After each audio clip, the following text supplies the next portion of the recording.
24 सितंबर 2023 को अंतरिक्ष से हमारी पृथ्वी पर एक बहुत ही इम्पोर्टेंट सामान डिलीवर हुआ। करीब 7 साल पहले नासा के वैज्ञानिकों ने एक ऐसे मिशन को लॉन्च किया था जिसका काम था एक एस्टेरॉयड पर जाकर लैंडिंग करना। जी हाँ, आपने सही सुना। नासा चांद और ग्रहों के अलावा एस्टेरॉयड पर भी लैंडिंग करने के मिशन को परफॉर्म कर चुका है। इस मिशन का नाम है ओसाइरिस रेक्स मिशन। लेकिन सवाल ये आता है कि नासा ने आखिर ऐसा किया क्यों? एक एस्टेरॉयड पर लैंडिंग करने का उनका क्या कारण था? और जिस एस्टेरॉयड पर ओसाइरिस रेक्स ने लैंडिंग की उसमें इतनी क्या खास बात थी? आज के इस वीडियो में हम आपको इस पूरे मिशन के बारे में बताने वाले हैं।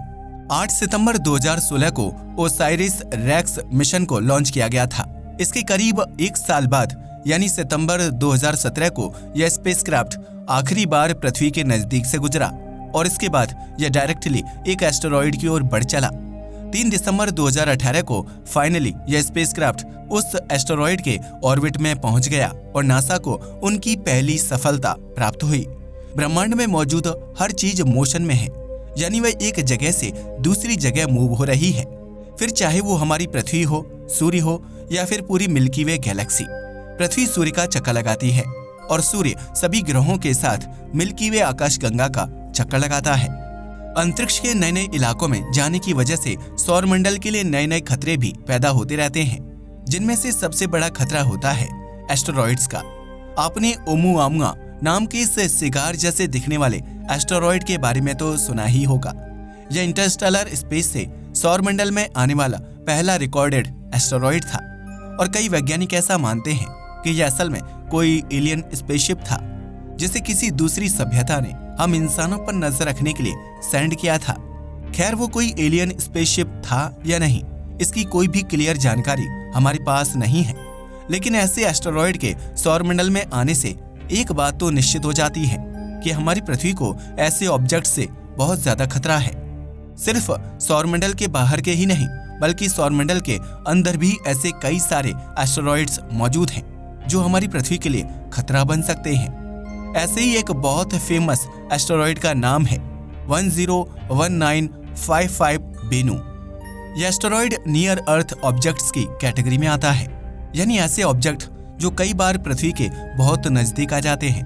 वैज्ञानिक बताते हैं कि अगर कोई ऑब्जेक्ट पृथ्वी से 190 मिलियन किलोमीटर यानी 19 करोड़ किलोमीटर की कम की दूरी से गुजरता है तो उसे एक नियर अर्थ ऑब्जेक्ट कहा जाता है। बेनू के साथ भी कुछ ऐसा ही है। इसके अलावा यह 200 ऐसे ऑब्जेक्ट्स में से एक है जिनके ऑर्बिट के बारे में वैज्ञानिक बहुत अच्छे से जानते हैं और जिनका ऑर्बिट पृथ्वी से सिमिलर है। जी हाँ, आपने सही सुना, ऐसे ऑब्जेक्ट जिनका ऑर्बिट ऑलमोस्ट पृथ्वी जैसा ही है, यानी वह कई बार पृथ्वी के बहुत नजदीक भी आ जाते हैं। बेनू सूर्य का एक चक्कर 436 दिनों में लगा लेता है और यह हर 6 सालों में एक बार पृथ्वी के बहुत नजदीक से गुजरता है। यही चीज इस एस्टेरॉयड को इतना ज्यादा खतरनाक और खास बनाती है। पहले इस एस्टेरॉयड का नाम 1999 RQ-36 था, लेकिन 2013 में हुए एक कॉन्टेस्ट के दौरान एक 9 साल के लड़के ने इस एस्टेरॉयड का नाम बेनू रखा। माइक प्यूजियो नाम के उस लड़के द्वारा रिकमेंड किए गए इस नाम को नासा के वैज्ञानिकों ने एक्सेप्ट भी कर लिया और तब से इस एस्टेरॉयड को बेनू ही बुलाया जाने लगा। यह एस्टेरॉयड 500 मीटर चौड़ा है, जिस वजह से इस पर स्पेसक्राफ्ट को लैंडिंग कराना बाकी एस्टेरॉयड के मुकाबले आसान होता है। वैज्ञानिक बताते हैं कि 650 फीट यानी करीब 200 मीटर से कम चौड़ाई वाले एस्टेरॉयड कुछ ज्यादा ही तेज स्पिन करते हैं, जिस वजह से उन पर किसी स्पेसक्राफ्ट को सेफली लैंड कराना वैज्ञानिकों के लिए एक कॉम्प्लेक्स टास्क बन जाता है। बेनू एस्टेरॉयड के आसपास भी ऐसे कई सारे एस्टेरॉयड मौजूद हैं जिन पर सेफली लैंड किया जा सकता है, लेकिन नासा ने इसी एस्टेरॉयड को चुना। ऐसा इसलिए क्योंकि बेनू की कंपोजिशन बहुत ही इंटरेस्टिंग है। ये एक बहुत ही स्पेशल कैटेगरी का एस्टेरॉयड है जो मुख्यतः कार्बन बेस्ड मटेरियल से बना हुआ है। आज से कई अरब साल पहले पृथ्वी एक आग का गोला हुआ करती थी, लेकिन लेट हैवी बॉम्बार्डमेंट नाम की एक एरा में बहुत सारे एस्टेरॉयड्स और कॉमेट्स ने पृथ्वी पर हमला बोल दिया।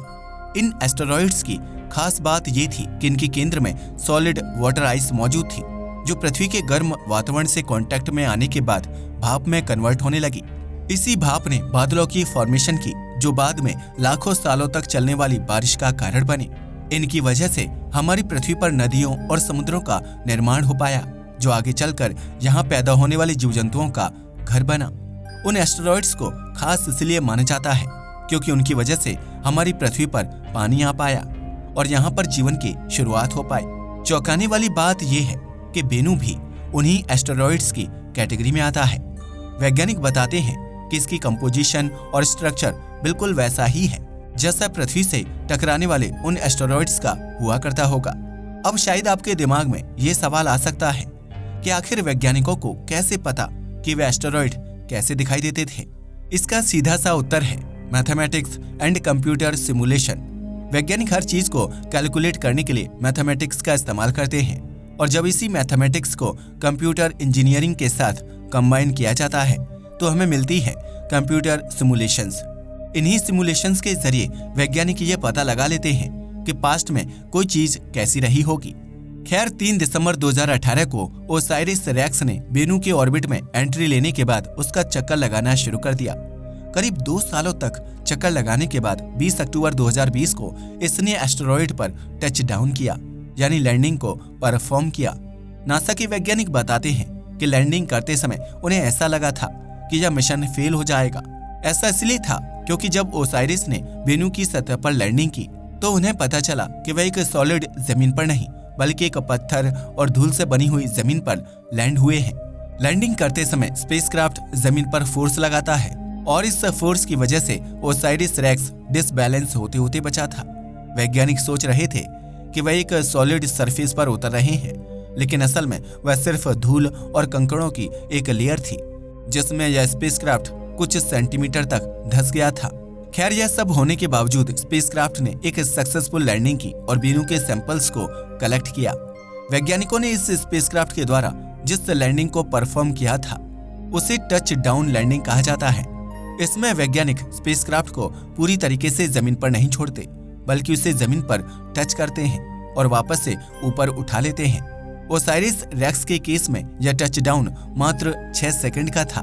21 अक्टूबर 2022 को नासा ने touch and go sample acquisition mechanism यानी TAGSAM नाम की प्रक्रिया का इस्तेमाल करके वेनू की सतह के सैंपल्स को कलेक्ट किया।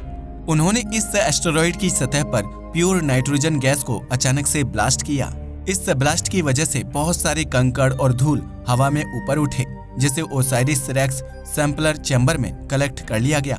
वैज्ञानिकों का मकसद था कि इस मिशन के जरिए एटलीस्ट 60 ग्राम एस्टेरॉइड पदार्थ को कलेक्ट किया जा सके, लेकिन वैज्ञानिक चाहते थे कि वह करीब 150 ग्राम एस्टेरॉइड मटेरियल को अपने साथ कलेक्ट करके ले जाएं, ताकि मेजरमेंट एरर्स को कैंसिल आउट किया जा सके। इसका सीधा सा मतलब ये है कि जितना ज्यादा सैंपल होगा वैज्ञानिक रिसर्च में और एस्टेरॉइड को समझने में उतनी ही कम गलतियां करेंगे। वैज्ञानिक चाहते थे कि एटलीस्ट 60 ग्राम पदार्थ को कलेक्ट किया जाए, लेकिन फिर भी वह उससे ज्यादा ही कलेक्ट करने की कोशिश में थे। अंत में उन्होंने प्राइमरी रिक्वायरमेंट यानी 60 ग्राम से ज्यादा सैंपल को कलेक्ट किया, जिसे 10 मई 2021 को पृथ्वी की ओर रवाना कर दिया गया। फाइनली यह सैंपल 24 सितंबर 2023 को पृथ्वी तक पहुंचा और सुबह करीब 11 बजे इसे रिसीव कर लिया गया। फाइनली अब वेनू के सैंपल्स पृथ्वी तक पहुंच चुके हैं। वैज्ञानिक बताते हैं कि इन पर स्टडी करने से वह सौरमंडल के अतीत के बारे में और ज्यादा जानकारी इकट्ठा कर पाएंगे। इसके साथ साथ उन्हें ये भी पता चलेगा कि पृथ्वी पर पानी को लाने वाले एस्टेरॉइड्स में क्या खासियत थी और क्या चीज उन्हें इतना अलग बनाती थी। ध्यान रखने वाली बात यह है कि यह एस्टेरॉइड सैंपलिंग मिशन अभी भी खत्म नहीं हुआ है। वेनू पर सक्सेसफुल मिशन को कंप्लीट करने के बाद वैज्ञानिकों ने इसे अपोफिश नाम के एक एस्टेरॉइड पर टच डाउन करने की प्लानिंग की है। अपोफिश भी पृथ्वी से बहुत नजदीक से गुजरने वाले एस्टेरॉइड की सूची में शामिल है। 13 अप्रैल 2029 को यह एस्टेरॉइड हमारी पृथ्वी से 31,000 किलोमीटर से भी कम दूरी से गुजरेगा। पहले वैज्ञानिकों का ऐसा मानना था कि ये हमारी पृथ्वी से टकरा सकता है, लेकिन बाद में हुई कैलकुलेशन से यह पता चला कि हमें इस एस्टेरॉइड से फिलहाल के लिए कोई खतरा नहीं है।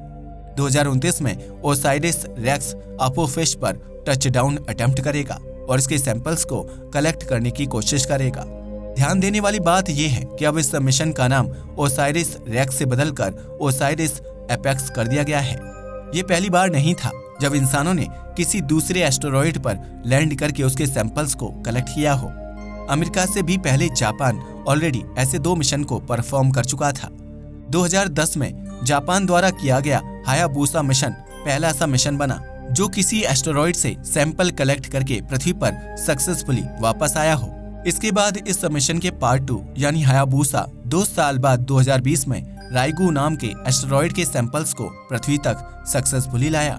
ओसाइरिस रेक्स मिशन का दूसरा ऑब्जेक्टिव ये भी है कि वह ऐसे ऑब्जेक्ट्स पर रिसर्च करे जो भविष्य में पृथ्वी के लिए खतरनाक साबित हो सकते हैं। बेनू और अपोफिश के अलावा भी ऐसे कई सारे एस्टेरॉयड हैं जो पोटेंशियली हाजर्डस ऑब्जेक्ट्स की कैटेगरी में आते हैं। ये ऐसे ऑब्जेक्ट हैं जो फिलहाल के लिए तो पृथ्वी के लिए खतरा नहीं है, लेकिन आने वाले भविष्य में ये एक बहुत बड़ा डिजास्टर साबित हो सकते हैं। अब शायद आपके दिमाग में ये सवाल आ सकता है कि अगर हमें यह पता चल भी जाए कि कोई एस्टेरॉयड हमारी पृथ्वी की ओर आ रहा है और उससे हमारी पृथ्वी पर बहुत भारी लेवल का डिस्ट्रक्शन हो सकता है, तो भी हम इंसान क्या ही कर पाएंगे।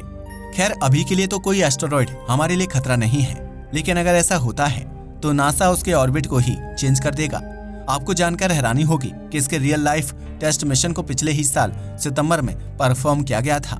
नासा ने अपने डार्ट मिशन के अंतर्गत डायमॉर्फस नाम के एक एस्टेरॉयड की दिशा को बदल कर दिखाया था।